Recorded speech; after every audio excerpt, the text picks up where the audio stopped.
Race is an issue that I believe this nation cannot afford to ignore right now.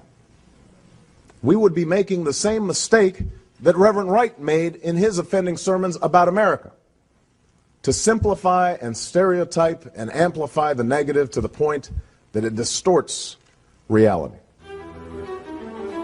The fact is that the comments that have been made and the issues that have surfaced over the last few weeks reflect the complexities of race in this country that we've never really worked through. A part of our union that we have not yet made perfect.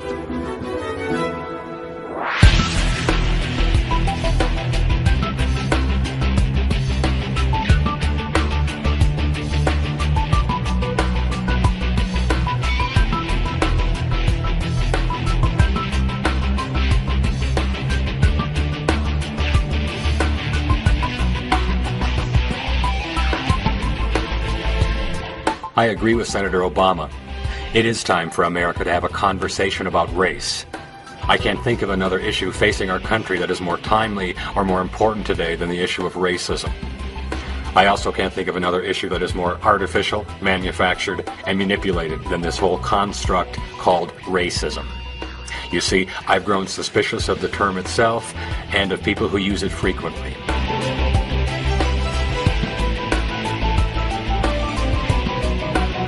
As I'm learning, the term racism in common usage today has a sharply different meaning than what its believers say it means. And I use the word believers intentionally because, as I'm going to try to demonstrate, the believers in racism feel that racism is all around them, it's everywhere, all the time, yet they have a hard time coming up with any real-life examples of it, or even a definition of what it is. This phenomenon, or disconnect, was one reason I decided to look a little more closely into this. I mean, we have this term racism, which is used frequently by our media companies and by our own government to describe what they call the worst of human behaviors. Yet, as I'm going to illustrate, these are behaviors that we all engage in, every one of us. Yet, only a select few are ever identified or admonished publicly for their racism. And who are the select few? Who are the officially designated practitioners of racism? People like me, the white Americans of European heritage, the largest racial group in America.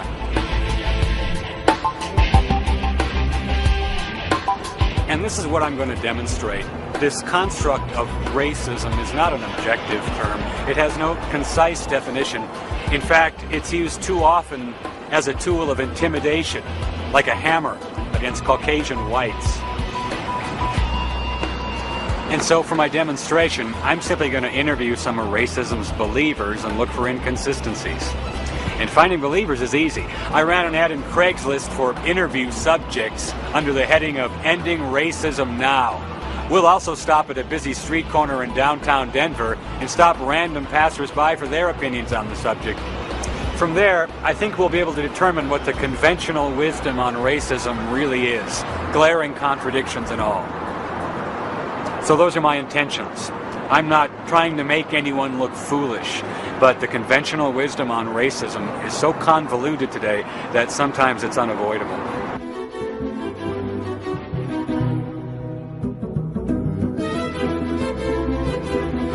Do you see racism in your daily life?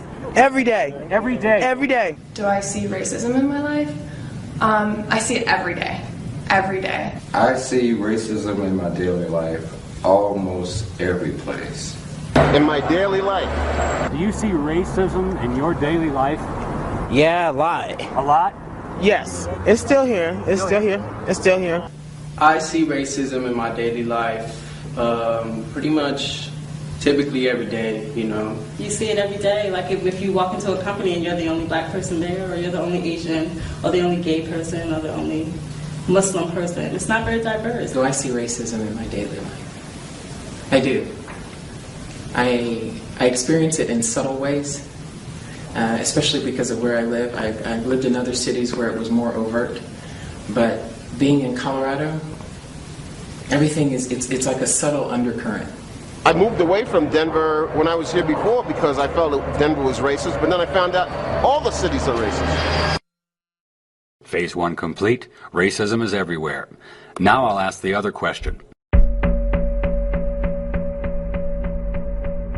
Can you tell me, in your opinion, what is racism?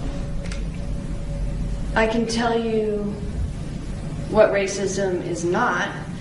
To me, racism is when it's so hard. Racism is when we chop ourselves into categories, and I'm not sure why we do that, because when you really look at the quantum level or the basic fabric of the universe, there is no separation. You know, I am you, I am the chair, I am the wall, I'm the rug, I'm the rock, I'm the tree, I'm the grass, I'm everything. My definition of racism deals with ignorance and lack of knowledge, lack of tolerance, and putting. It's as if saying, once we put a boundary, you and I can no longer communicate. Obama, I think that people might not vote for him because he's black, and I think that it's the same thing with like sexism, because people might not vote for Hillary because she's a woman. I see that as racism when you look at a person and because of what you've been taught and what you know from your family and what's been ingrained into your psyche, that's where your ideas of racism come from. It's the racial profiling. It's that we have so many people of color, men of color in particular, in prisons. It's the disparities in economic class between different races. The police harassing the homeless people and stuff like that, well, like that could be racism too, because we ain't making the income and stuff. But don't they have to be a different race from the police for it to be racism? No, it don't. Racism could be anything. Like I could be racist against him per se. He could be gay and I could be straight. That's still racism. So that's racism to you? Yeah.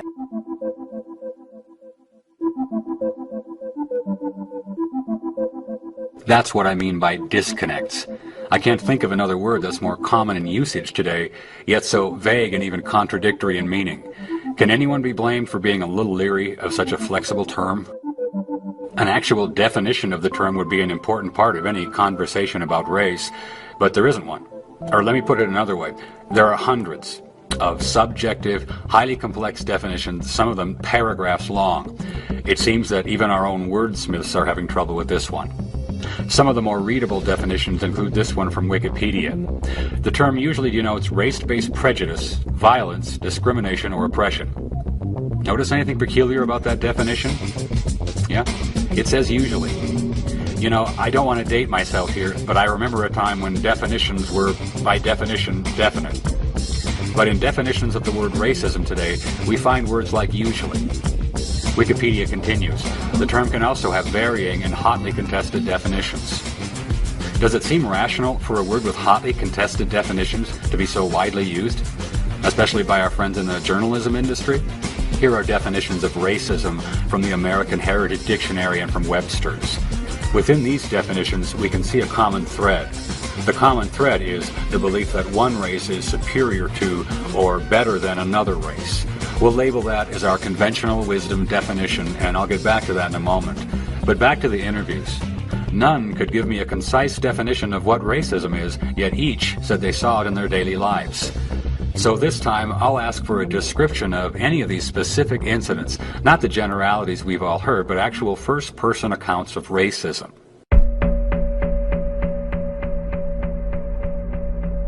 Ooh, example. Ooh, man. Example. Oh, I guess, I'll give you an example. I went to a local community college library to use a computer because I haven't gotten into an apartment yet. I'm returning to Denver. And I noticed that one of the guys that worked in the library, he's staring at me. He's pretending he's going to get coffee, but he's staring at me while I'm using the computer. So then when I leave, he and one of the other librarians, they say to me, well, goodbye now. Like it gave me the impression they were saying like good riddance now. I take the light rail to school every day, and maybe a black person was being loud, and my automatic thought is to think, black people, they're so loud, or black people this or black people that, and it's wrong, and I realize it right away, but it's just the culture that I grew up in, this white culture and racist culture that we live in, it's just bound to get you in one way or another. For example, I see how my friends have to struggle, my friends who are people of color have to struggle with just getting through the day and dealing with the people that are in their lives or at stores who are giving them a hard time. Say you have a white person come in, they'll greet the white person, and then a black person walks in and they'll get on you and ask you, is there something I can help you with? Can I find you something? Can I interest you in something? They'll pay more closer attention to the black person. Sometimes if I go in the store, I've seen women like snatch their purse from one side of their arm and put it on the other side and look at me with a tight face, you know, so it's kind of hilarious, you know, knowing the kind of person I am, but then to see that reaction from other people, and sometimes it hurts. I mean, when you get a hateful reaction out of people that you don't even know, you know it's racism. At least I do. I live in Lakewood. Pretty white. And so when I occasionally see black people walking down the street, I don't feel any fear, or certainly not. I don't think of that. I just think, oh, there goes a black person. I mean, it's just because it's odd, because it's unusual. So I think that's, in a way, a kind of racism. If I'm at work and I'm talking on the phone with someone and I'm talking with a coworker who is not black or whatever, they say, oh yes, sister, I understand what you're saying. And it's like, why would you, are you saying that to me because I'm black? Would you say that if you was talking to like an Asian person? One example is there are more people, like let's take the job sites for instance. Okay, if you got 10 black people going for a job, I say maybe 2 will get considered for that job versus 5 white people. And that can mean any job? Any job. I have a vivid recollection of being in a ski lift line, teenager, and you know, people are talking back and forth, and I made what I thought was a curious comment, and this family who was in front of me, the father turned around and looked at me, and as soon as he looked at me and realized that I wasn't just like him, he just sort of like, his face froze, everything just, and then the whole family just, everybody stopped laughing because it was obviously immediately not funny. Sure, when I was a child, I came up to a water fountain, and the teacher, I put my lips to the water fountain, and the teacher said, Lane, don't do that. Black people do that. So there I am, I'm a young lieutenant in the Army, and I just got through digging a foxhole with a black lieutenant. And we just dug really deep, and it's hot, and we're sweating, and we're tired. And I take my canteen, and I open it, and I take a drink. He takes his canteen out, and it's empty. Now that's a crisis. What are you going to do? Yeah. And you look at this individual next to you, who's now your comrade at arms, and is going to fight and bleed for your country with you, and you got the same blisters, but he's completely different. And you look at him, and he's got much larger lips, and there's a message in your head that says his lips are dirty because he might have sucked on a water fountain. Where the shit is that? And you look at him and you make a decision. Right then and there you say, is he my brother in arms or is he black? Which decision did you make? I handed him my canteen, and he knew because he was from South Carolina, and he looked at me and he said, you want me to use the canteen cup? Because he knows. And I said, no, you're my comrade in arms. And he drank, and he licked his lips before he drank because his lips were dry. And he handed it back to me, and he watched me. And I looked at him, and I drank. And you swapped spit with him? In essence, we swapped spit. I mean, what are you going to do? You share a canteen, and I swap and spit. And at that moment, I realized how much racism was in there. Insidious. Well, I am from the South, and every now and then my accent will come out a little bit. And people tell you look a little bit like Bill Clinton. Mostly black. Really? Give me an example of the type of racism you see. Yeah, for one, when you in a car accident or you go to court Sometimes you're just overpowered because you're white, and there's no help for a black. I notice it in the way people respond to me, the way they respond to my children, the way they respond to my husband and I. We're a mixed couple, and so when we go places, I notice people. I notice their response is different to us. Either they'll stare longer or they'll be overly friendly. It's as if they're trying to make themselves more comfortable with us. I date interracial. I get stares from white guys. I was at Adams Mark Club, nightclub, not long ago, and I'm out dancing, and there's this white guy walking by. Oh, you're a good dancer. I don't need to hear that. So what? I'm a good dancer. There's other good dancers too. Then he gets out on the dance floor by himself and he starts dancing like he's some kind of great dancer. Apparently trying to show me up. I don't care. Leave me alone. I date who I want to date. Just so happens I prefer dating white women. When I think of an example of how that plays out, just look at the recent immigration debates. We want to build, a fence, a wall along our border with Mexico, which has brown people in it. But we don't want to build a fence or a border to the north with our Canadian neighbors, which is mostly white people. Why is that?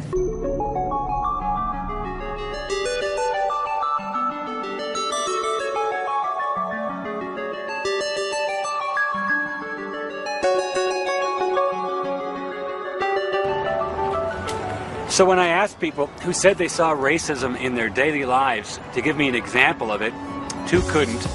Ooh, example. Ooh, man. Sometimes you're just overpowered because you're white. Four automatically switch to generalities. Just getting through the day and dealing with the people that are in their lives. Let's take job sites, for instance. They'll pay more closer attention to the black person. But we don't want to build a fence or a border to the north with our Canadian neighbors, which is mostly white people. But the rest did. Here are their examples. I noticed that one of the guys that worked in the library, he's staring at me. He's pretending he's going to get coffee, but he's staring at me while I'm using the computer.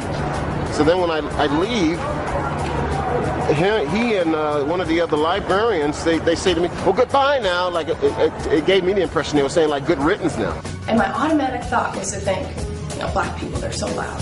I've seen women, snatch their purse from one side of their arm and put it on the other side. I just think, oh, there goes a black person. I'm talking with a coworker who is not black or whatever. They say, oh, yes, sister, I understand what you're saying. The father turned around and looked at me, and as soon as he looked at me and realized that I wasn't just like him, he just sort of his face froze, everything just, and then the whole family just, everybody stopped laughing. I date interracial. I get stares from white guys. There's this white guy walking by. Oh, you're a good dancer. I don't need to hear that. So what? I'm a good dancer. There's other good dancers too. I came up to a water fountain, and the teacher, I put my lip to the water fountain, and the teacher said, Lane, don't do that. Black people do that. I notice their response is different to us. Either they'll stare longer or they'll be overly friendly. These are the 15 best examples I was given. I haven't hidden any coherent examples just to help make my point.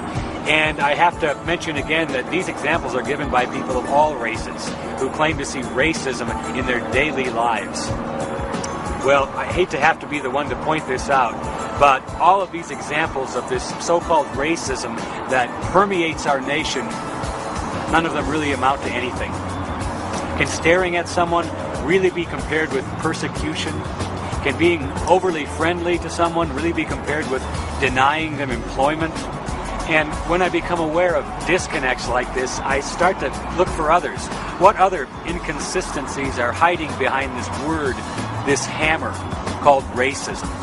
If we go back to our conventional wisdom definition of racism, we see that a racist is someone that believes that one race is better than another.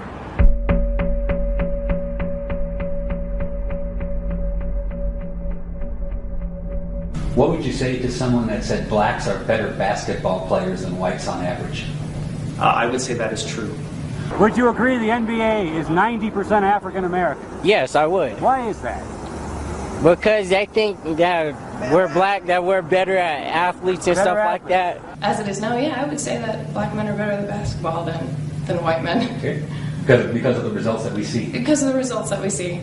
I mean, I thought that if a white person has the skill of a black person, they could be on the basketball team. I'm not that well acquainted with it in terms of the racial, how it's occurred that the racial makeup of basketball teams is as such as it is. I have always believed it probably had to do with their skill at the game. Well, that wasn't too hard. Most people have no problem with saying that blacks are better at basketball than whites, even though that does fit that common thread among definitions of racism. See the disconnect? So I guess it's okay to say that one race is better at something than another, as long as the one race is never white people. And if you think I'm kidding or maybe paranoid, let's see how many people would be willing to state that white people may be just as skillful in other areas as blacks are at basketball. Are black people overrepresented in basketball? Yeah, I think they are. Why? They're probably better players. Is it safe to say then that the white people might be better at human relations? No. Do I think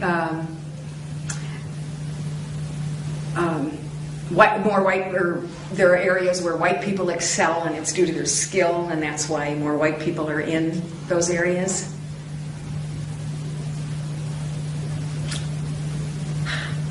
That's a tough one.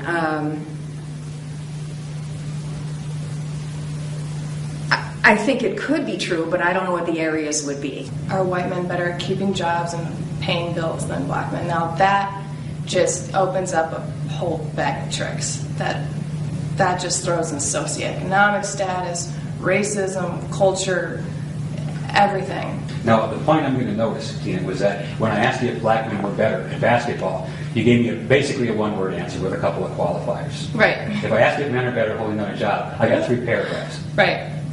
Can you see maybe a different standard that you assign to blacks versus you assign to the whites? No. No? No. Even though you gave me a yes, blacks are better because of the evidence. Mm-hmm. But whites, even though the evidence shows they're better at this, we've got to back up and we've got to really consider this more. Yeah. You don't consider that any kind of a double standard at all? No. I wouldn't call it a double standard at all. So the conventional wisdom is that it's acceptable to acknowledge the skill and ability of certain races in some areas, but no one can seem to find any areas where white people demonstrate their skill and ability. It's another one of those disconnects. I mean, who can deny it? In areas where people of color excel, we credit them for their capabilities.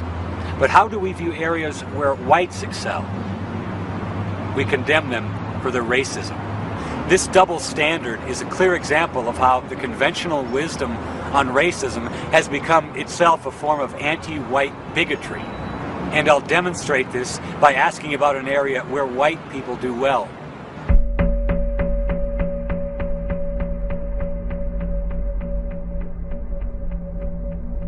Why is it that Caucasian students test higher on standardized tests than black students? Well, because the tests are made for them. The tests are made for the Caucasians? Oh, yeah. The best thing you can do in school is be white, because that's the easiest way to get through. And primarily, most people who get through school who are white don't ever learn anything. All they do is memorize the answers until they take the test. I would say who writes the IQ test when thinking about who scores higher. So if you have white people that are writing the tests and creating the scoring for the tests, then of course white people are going to score higher on IQ tests. I know that there's been evidence that the questions are cultured towards the white, or each question is culturally biased towards the white culture. Most of the tests are composed and put together by non-African Americans. Well, first of all, you have to look at who wrote the tests. We don't always know. So there may be cultural bias. See that? Pick an area where white people outperform others, and the conventional wisdom is that it's not due to their skill, but due to some type of white bias. This is another example of how the conventional wisdom on racism today is actually quite biased against white people. The reason whites perform well on standardized tests is because we cheat. What would you say if I told you that white people write the IQ tests, but Asians always outscore them? I would find that fascinating, but not, I mean, I guess not necessarily surprising. I think that each culture has its gifts and talents, and taking tests is a certain talent. I don't believe there's a possibility that there is, that our testing results, the grades of our children has nothing to do with racism. I think that would be naive to say. But yet, we still can't come up with an explanation of why the culturally biased test designed by whites actually favor Asians. That's true. I didn't say that there was a method to the madness. I just said there was a madness. You feel that the bias is towards whites? Towards white culture. What do you say when people say that these tests that are written by whites, consistently the highest scores are Asians?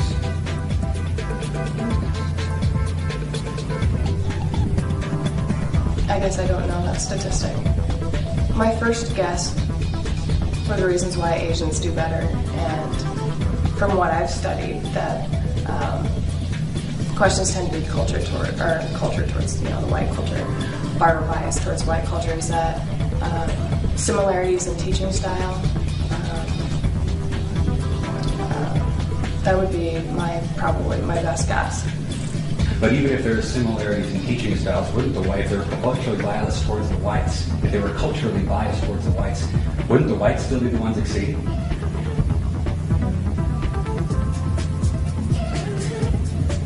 Yeah, if you look at it on face value. If the tests were made for white people, why is it that Asians outscore whites consistently on standardized tests?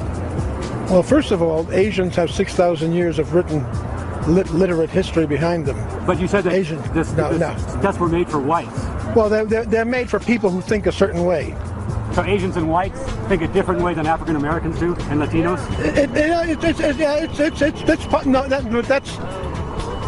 There are different ways of thinking.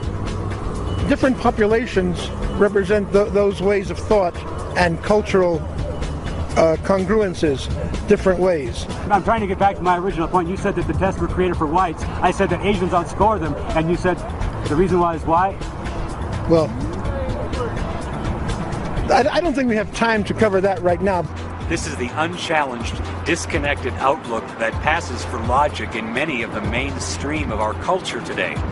If you ask today's believers in racism why it is that whites outscore some others on standardized tests, the most common answer will be the cultural bias theory. Now, if you're rude enough to point out that the fact that Asians have been outscoring whites for decades discredits the whole cultural bias theory, well, believers won't be bothered by pesky facts. Ask them again tomorrow the same question about why whites outscore others on standardized tests, and the answer will still be cultural bias. And this illustrates the dogmatic nature of the believers. I just can't accept this logic anymore. So I'm going to ask some more questions about racism. But what I'm looking for are more of these disconnects. Is it important for white kids to learn about black culture? Of course it is. In this culture, all we learn about is European American history. Black history is taken out of education. What would you say about celebrating February as Black History Month? Is that an example of white culture? An example of white culture celebrating Black History Month? Who celebrates it is my question. Doesn't the TV promote Black History Month? Doesn't the Idiot Box promote Black History Month? You know what that is, if you don't mind me saying? That's a jerk-off. It's a jerk-off. Black people, Hispanic people, they're forced to learn about our culture, and we're not forced to learn about their culture. And it's bad. I don't think so. If 66% of the population or the audience, TV audience, is Caucasian, and they don't have a channel that specifically emphasizes their culture, but yet Hispanic and African Americans do. That's a really hard question. We don't study the history of slavery in Africa. We do study the history of slavery in Africa, but we don't. It's more, we study facts and what happened. We don't learn stories.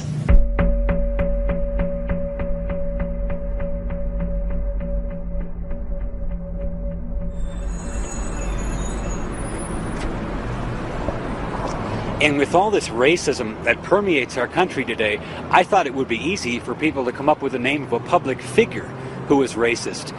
It wasn't. Of the 50 or so people I interviewed on camera that see racism daily, none could come up with the name of a public figure that was racist. I had to offer a suggestion myself, admittedly to stimulate conversation.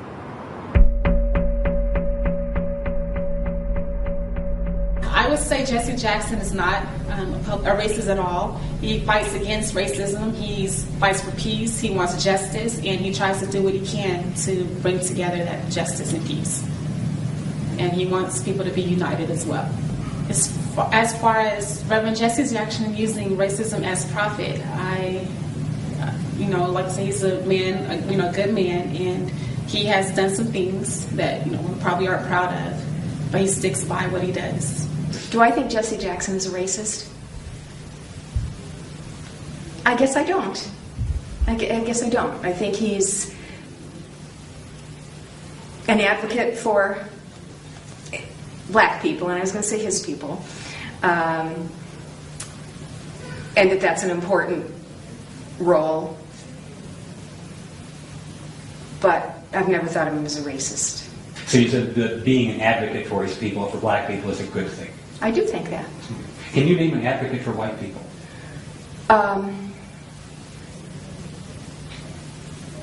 Can I name an advocate for white people?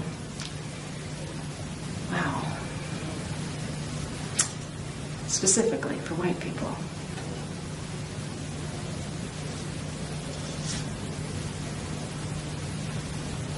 Catch that?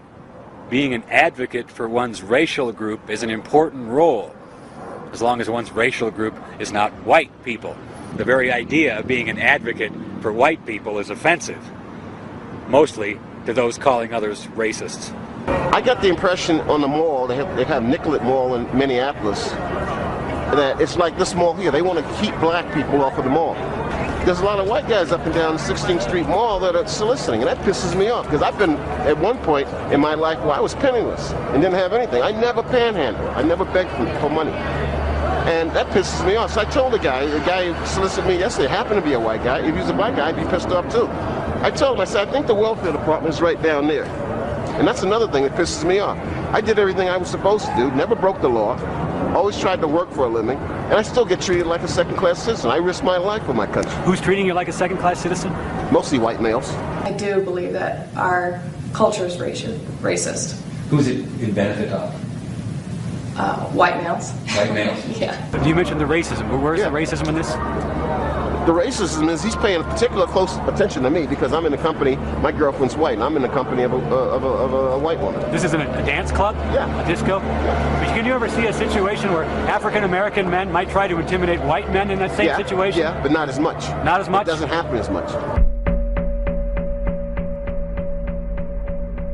I've seen a lot of black people make white people uncomfortable. And sometimes, I don't know if it's so much racism or sometimes it's just that they want to get back at what they consider to be the man. One of the things that happens in America is that anything that happens to white people from another race is generally not looked upon as a hate crime. In a lot of ways, it looks as retaliation. You made me uncomfortable, or you pissed my parents off, and I grew up in this country, now it's my chance to get you back. This is more of today's conventional wisdom in our conversation. When whites mistreat people of color, it's always racism. But when whites are victims, we must step back. We have to look deeper for the root causes of said mistreatment. A glaring double standard. Are white people right to be a little afraid of blacks? I'd say yeah.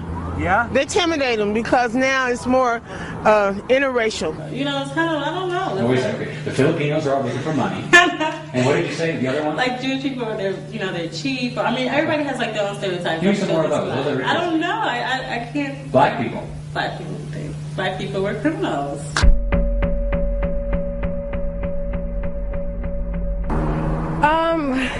That's a hard question. I don't know.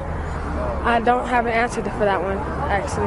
If I were to hear someone say African Americans are committing more crimes than whites, I would not be offended because it's true. I see it on the news. When you turn on the news, it's mainly an African American who intruded a home, did a drive-by shooting, gang-related drug bust. So that's all you see pretty much is African American crime. So no, I would not be offended, but I would agree. If you're thinking of a black person and the stereotype you've ingrained in your head is this person is maybe a criminal. Why do African Americans get the bad rep? Because we do the most crucial stuff right here. We're just like on that point where like if we want to do something, we'll do it and not think twice about it and just go out there and do it again and again or do it even more worse than we did before. African Americans are involved in gangs, they're involved in drugs, they're involved with just the street life. If someone were to feel that blacks are more criminally inclined than whites, would they have any justification for that? Unfortunately, I think yes. I don't feel like I had to go through all this racism stuff because I'm African American. Now, what would you say to the guy that says, hey, you know what, African Americans commit half the crimes in this country. Of course we should look at them more carefully. Yeah. I mean, we do some crime around here, but I'm not going to say we do half of the crime. Yeah, African Americans are like that, but it's not all African Americans around here doing all the crime like that. You know, there's all sorts of other ethnicities that do all that. If you were a taxpayer, I was a taxpayer, and you heard about somebody breaking into a house, how would you feel if you saw the cops beating them down? On some real shit, I don't know. I'll probably try to tell them take that to the courts because I don't see how they gonna beat somebody up. Yeah, they broke into a house, they was in the wrong doing, but at that same point, you can't just beat somebody up because they broke into a house. How about if they broke into your house? If they broke into my house, I promise I'll kill the motherfucker. Now, what would you say to the guy that says you're making the definition of a criminal? Well, I already know I'm a criminal. I've been locked up since I was 11. But you say the cops are racist, but yet you're saying you're a criminal. I'm a criminal, but yeah, on that same note, when we're not doing nothing, that's when they want to come up here and fuck with us. Most of the violent crimes are committed by white males. I mean, who are all the mass murderers out here? They're not black people. All of the mass murderers you're saying are white? Majority of them are white, or Hispanic. How about the majority of the armed robbers and the rapists? Aren't they black? No. No? I don't think so. A common debating tactic of the believers is to flat out deny facts that we all know to be true. When Martin employs this tactic, he places the burden of proof upon me, knowing full well what a distasteful job it would be researching rape statistics.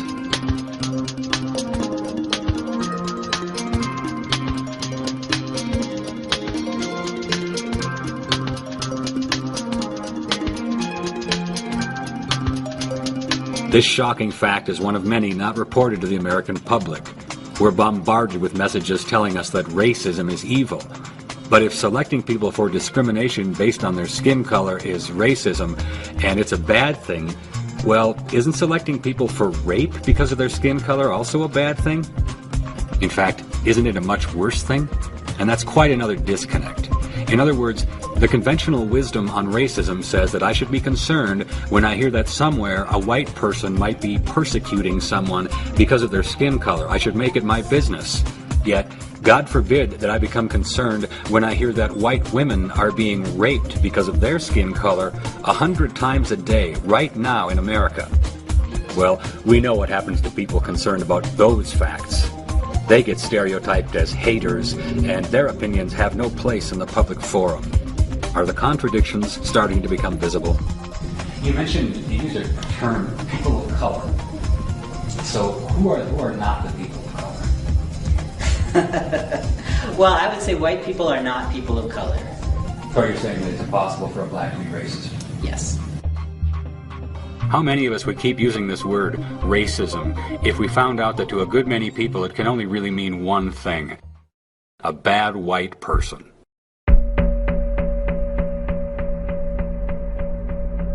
Have I been a racist?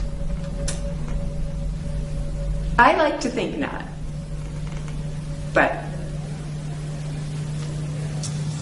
And I hope not. I think that all of us growing up in this culture and in this life are a little bit racist. Am I aware of my racism? Yeah. I'm aware of my racism. Aware a lot of people I don't think are. The conflict is you don't want to be a racist because you're black. Are you a racist? No, not at all. At least that I know. Have you ever been a racist yourself? No. Never been? No.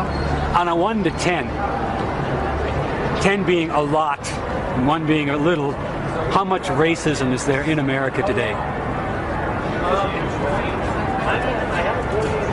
I'd say about a 9. About a 9. So you feel racism is just everywhere?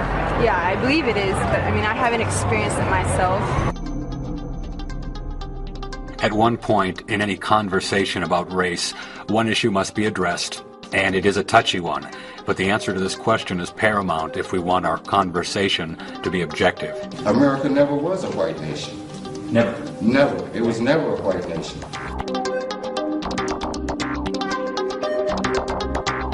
If you want to get to whose country it was the Native Americans. Caucasians came and took that land from them. Europeans stole their land. Matter of fact, this isn't even their country. They came and took a country, from people that opened their arms to them with love, and they deceived them. The American Indians were oppressed and slaughtered in droves by the Europeans. They were here. This was their land. I'm not sure how they got here or if they fought anyone. What would you say to somebody who said every founding citizen of the United States of America was white? I think that's a tough one. What would you call a nation where every single citizen was white and where immigration was restricted to white Christians? Would that be a white nation? Why does this matter? Are we a white nation any longer? Once again, because of the disconnect, because of the anti-white bias that lies within the conventional wisdom on racism. Once again, if you accept the fact that America was founded as a white nation, then you must also accept the fact that her founding principles, which separate America from all other nations, were also developed by white men, not by a multicultural rainbow. And this fact drives the believers crazy. You see, it's okay to blame whites as a race for fuzzy historical discriminations, but it's a cardinal sin to credit whites as a race with anything. Your forefathers came over and they did their dirty deed and took most of the land, deceived most of the people, and the rest they killed. Now this is fascinating. Paul has absolutely no problem saying to my face, rather forcefully, that my forefathers came here and did their dirty deed. Now, the fact that he's completely wrong is so easily overlooked by today's believers, and I'll get back to that in a minute. But what is telling is that Paul has absolutely no problem with assigning collective racial guilt to all white people for presumably the way the American colonists treated the Indians. Can you see the contradiction? It's acceptable today to assign collective racial guilt to all whites for the actions of a minute fraction of them hundreds of years ago. Would it be acceptable today to assign collective racial guilt to any other races, for example, to blacks, let's say for the crimes that they themselves committed in this decade alone? Well, no, that would be racism. Get the picture? And just to clarify, I can trace my earliest ancestors here in America to the 1870s, after our Civil War. No forefather of mine ever killed an Indian or owned another human being, ever. And I'll suggest that there's a large group of white Americans just like me in that respect. We have no blood relatives that ever practiced ethnic cleansing or slavery, yet so many seek to blame us for it. They seek to blame us for crimes our forefathers never even committed, and yet excuse and ignore other racial groups where crime is rampant today. Huh? But I digress. When we talk about Europeans stealing the Indians' land, I have to ask, which Indians are we talking about? White people aren't the only people who killed folks for their land.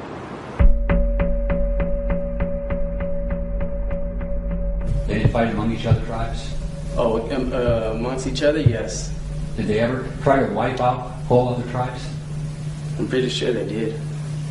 The American Indians did fight amongst themselves. Did they ever commit genocide amongst themselves? Absolutely. Yeah, there were warring nations and there were peaceful nations. It wasn't an equal playing field. And what I mean by that is, so when the Indians were conflicting with each other, when the tribes were conflicting with each other, they had similar ways of fighting each other, bows and arrows, spears, fighting, rocks, whatever. And then white folks came across and they had different types of technology. Do I think that Indians killed each other for land before they arrived? I believe that, yes, that the different tribes fought back and forth.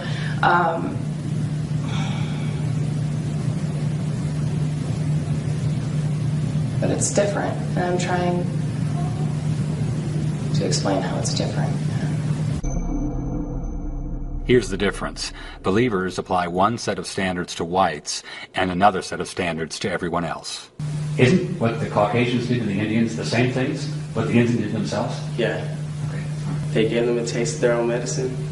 Look, every racial group, ethnic group, just about any other group you can think of today has advocates. Every group, that is, except white people. Don't believe me? Go to any university today and count the classes and approved organizations dedicated to the advancement of specific races or ethnic groups. You'll find thousands, each dedicated to their own race, except, that is, any groups dedicated to white advocacy. There are none. And that's a major disconnect. I mean, let's break it down. Hispanics can be pro-Hispanic without being anti-anybody. Jews can be pro-Jewish without being anti-anybody. Blacks can be pro-black without being anti-anybody. But with whites, it's different.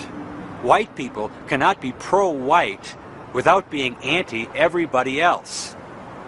And that's a large disconnect. Can you see why I'm leery of the conventional wisdom on racism? The only positions made available to white people on the subject of our own race is indifference or supremacy. So are there consequences to all these disconnects? How would the fact that all races are allowed advocates except whites manifest itself over time?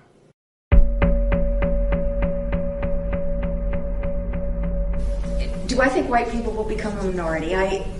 When I say that, I include particularly the Hispanic population. And yet they're really, as I understand it, that's not really a race. So when we talk technically race, that's wrong. It's just that Hispanic people are a protected class.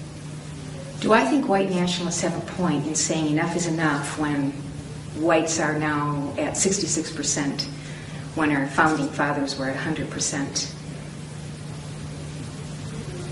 I guess I don't. I don't think they have a point. I don't appreciate those organizations. But to some extent, I guess I can appreciate maybe their people's sense of loss. But in fact, white folks are starting to be a minority now. You think white people like that? Yeah, but seem like it's more Mexicans than white folks out here. Just maybe someday it just means a completely blended group of people that nobody will be able to figure out what anybody is anymore. Is that a good thing? I think that's a great thing. I think we are yellowing America and everybody's blending, and I think that's a good thing. That's what it is. It's so many different races and so many different backgrounds, and it's a good thing, something that people should accept.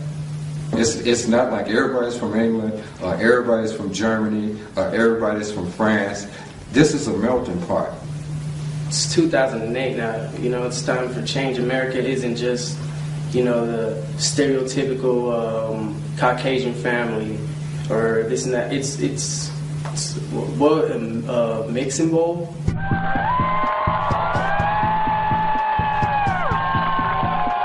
So let me see if I understand the position of those here illegally from Mexico.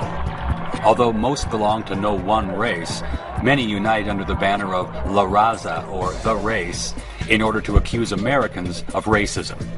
That just doesn't make any sense at all.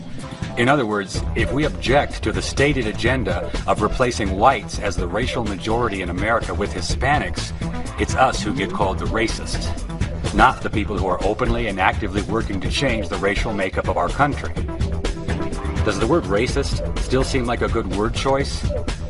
Or does it appear more like a tool of oppression? Why do you think there's so many Hispanics in fast food right now?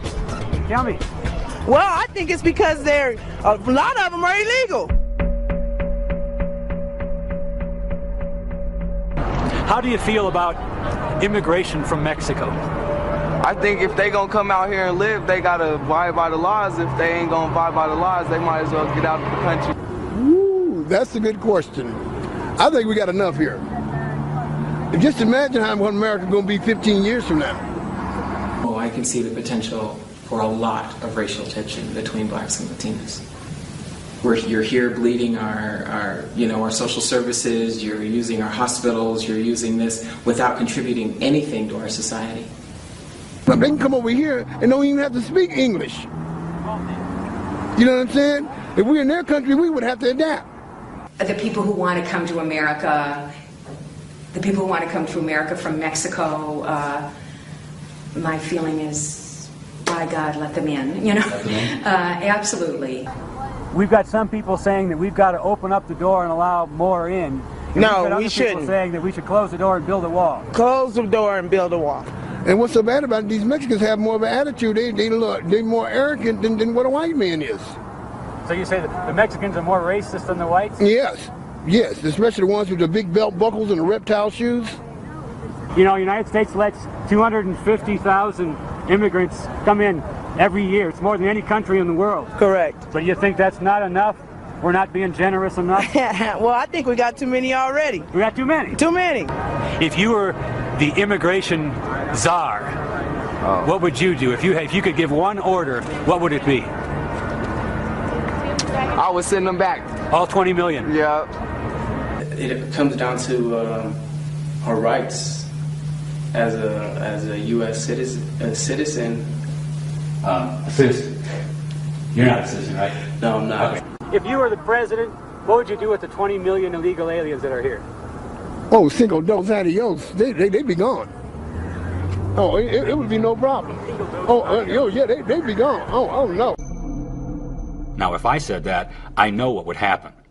I'd get called a racist. So where do the believers come from? Why do so many intelligent people overlook all these disconnects on matters of race? I think I know the answer, because I used to be one.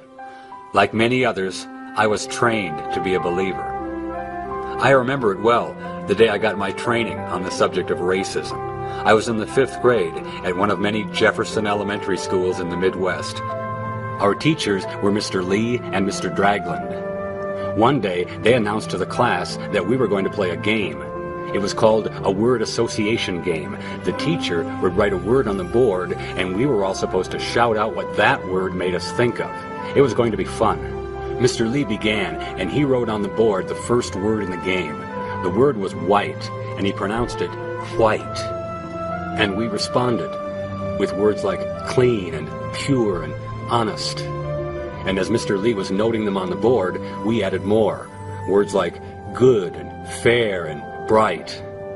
And then it was time for Mr. Dragland to choose the next word in the game. He wrote down the word black, but he pronounced it black. Almost angrily, he said black. And we responded with words like scary, dark, and evil. He wrote down our answers as we tried to think of others. Words like empty or mean or dirty. And then we all got the surprise of our young lives. Our teachers were looking at the board, but then they turned to us, and Mr. Lee announced, "You're all racist." We were stunned.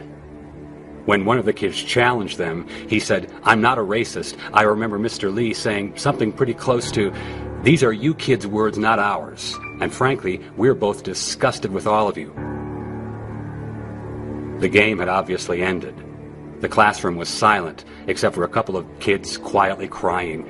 And for the rest of the day, and for the first time ever, we all got the silent treatment from Mr. Lee and Mr. Dragman. They were disgusted with our racism, and I never felt more ashamed of myself. And from that moment, I swore that I would change. From that day forward, I would believe that I am, by nature, a racist. So I ask you now, what is real? I mean, if racism were a real issue, then why do public school teachers have to trick children into believing in it? It makes you wonder, what is real?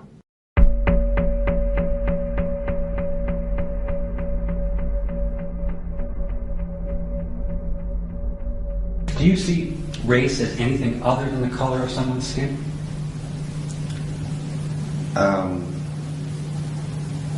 I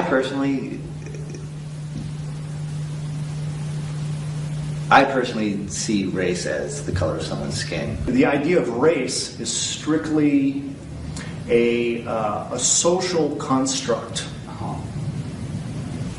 Oh, it's just a distasteful subject altogether to be making judgments or even observations about humans regarding their flesh tone or their body shape. Scientists have came through and proved that we are all the same. So are you suggesting then that race is more of a social construct? Oh, absolutely. So here's some more of that conventional wisdom regarding matters of race. The fact that the different races share between 90 to 98% of their DNA is accepted as proof that the races themselves are not real, but rather a social construct. Now, it's very rude to point out the disconnect in that logic, mainly that the sexes, men and women, actually share more common DNA than is shared between the races. Yet no reasonable authorities are labeling the sexes as a social construct. In fact, the best example of a social construct I can think of is